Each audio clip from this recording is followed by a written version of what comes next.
시청자. 검찰개혁이 아니라 검찰의 분식쇼라고 혹평했습니다. 공소청법에 대해서는 기존 검찰청법을 복사해 붙여넣기 한 수준이라고 비판했습니다. 공소청을 대공소청, 고등공소청, 지방공소청의 3단계 수직 구조로 설계했고 수장의 명칭도 공소장이 아닌 검찰총장으로 유지했으며 검사 적격심사 제도와 근무평정 제도를 일부 손본 것 외에는 검사의 신분과 지위를 과거와 다르지 않게 유지하고 있다는 지적입니다.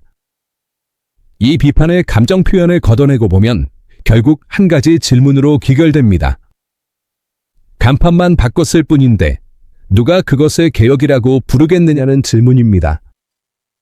수사권 문제는 더욱 치명적입니다.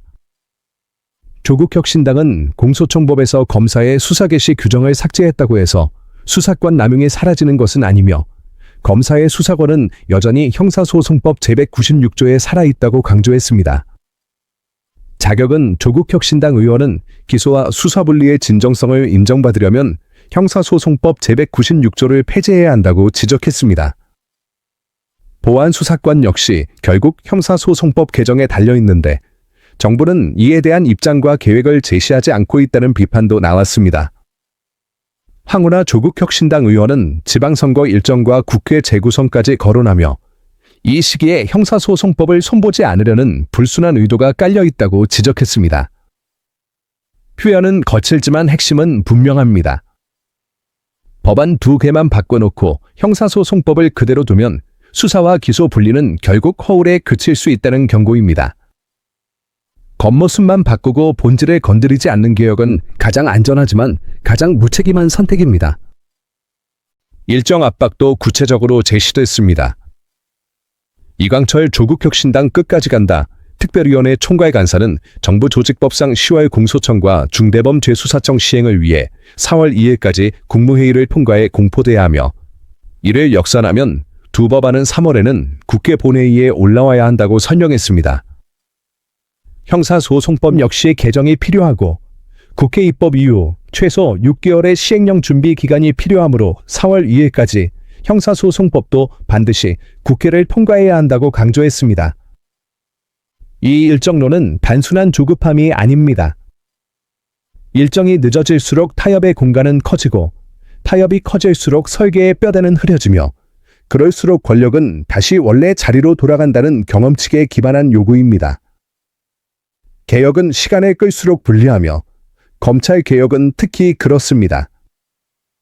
그런 와중에 한병도 더불어민주당 원내대표는 열사흘 당정 갈등은 없다고 진화에 나섰습니다. 설계도를 두고 치열하게 토론하는 것은 당연한 과정이며 민주주의와 인권을 수호하는 검찰개혁이 되도록 최선을 다하겠다고 밝혔습니다. 정치적으로는 이해할 수 있는 말이지만 지금의 민심은 말보다 설계를 봅니다. 토론이 당연한 과정이라는 말이 설득력을 가지려면 그 결과가 실제 조문에 반영돼야 합니다. 토론만 있고 결과가 없다면 그것은 토론이 아니라 시간을 버는 절차로 보일 수밖에 없습니다. 그 순간 가장 편안해지는 쪽은 언제나 아무것도 하지 않는 반대 세력입니다. 바로 이 지점에서 국민의 힘이 웃게 됩니다. 개혁이 흔들릴수록 개혁의 주체들만 지치고 분열하며 반대편은 가만히 있어도 이득을 봅니다. 그래서 청와대 내부가 더 문제일 수 있다는 의심이 나오는 것입니다. 이 문제로 더불어민주당과 조국혁신당을 갈라칠 이유는 없습니다. 오히려 조국혁신당이 레드팀 역할을 하고 있다고 평가할 수 있는 지점도 분명히 존재합니다. 문재인 정부 시절 검찰개혁이 실패했다고 느끼는 국민이 많은 이유 역시 결국 중간에서 흐지부지됐다는 경험 때문입니다. 이번에는 다를 것이라는 기대가 큰 이유는 이재명 대통령이 그 피해를 직접 겪은 당사자라는 인식이 강하기 때문입니다.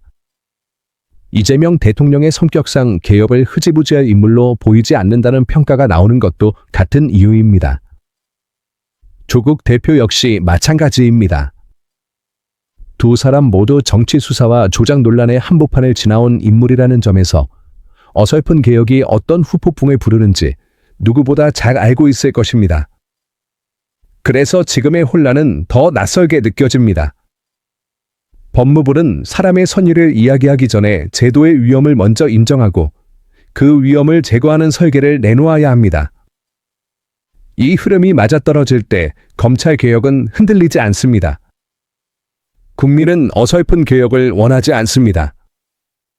검찰의 뿌리를 뽑으라는 요구는 감정이 아니라 반복된 경험이 만든 결론입니다. 그 결론을 가볍게 여기면 개혁은 다시 미완으로 끝나고 그 대가는 더불어민주당과 조국혁신당이 함께 치르게 됩니다. 지금은 서로를 탓할 때가 아니라 설계를 고칠 때입니다. 책임을 분명히 하고 문장 하나까지 정면으로 다듬어야 합니다. 그래야 이번에는 정말로 끝까지 갈 수 있습니다. 영상 여기서 마치겠습니다. 여러분의 구독과 좋아요는 영상 제작에 큰 힘이 됩니다. 여러분들 이 사안을 어떻게 생각하십니까? 여러분들의 견해를 댓글로 많이 남겨주시기 바랍니다. 감사합니다.